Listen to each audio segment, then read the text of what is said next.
I always tell people if I can heal, then anyone can, because Yeah. my past relationships was like a dumpster fire after dumpster fire. So I just like to now I give back to women, and I built a program that's specific to relationships and helps people heal. And now I get to serve women in that way.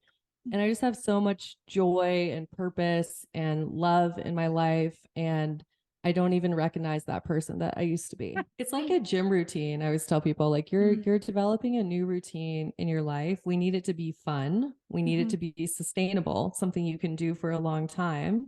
Mm-hmm. And you want to make sure you're getting the most out of it. Like the energy you're putting in, you want to get the most out of it. I do help married women, and the way that works to like approach your significant other is you're able to say, hey, I realized this thing about me. I'm not showing up how I want to show up.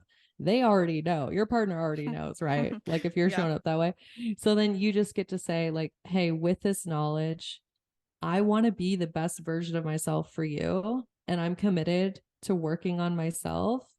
And this is where it's a little bit tricky, but you're likely going to have to take a step back from the relationship. You're going to have to say, "Hey, I'm going to be focusing on me. I need to really do some internal work, and I may be a little bit more distant." Because you need to be able to take a step back in order to re-enter intentionally. There's a lot of people talking about attachment theory and attachment styles who actually haven't studied it, and that does kind of bother me.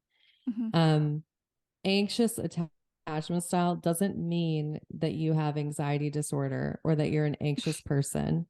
Those are different things. Yes. Because I'll meet people who they think they have anxious attachment because they have an anxiety disorder.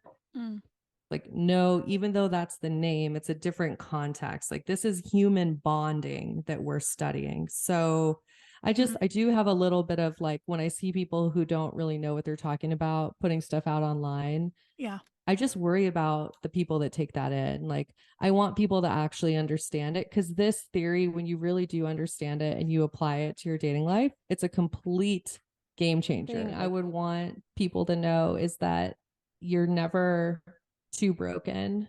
It's never too late to have a completely different life.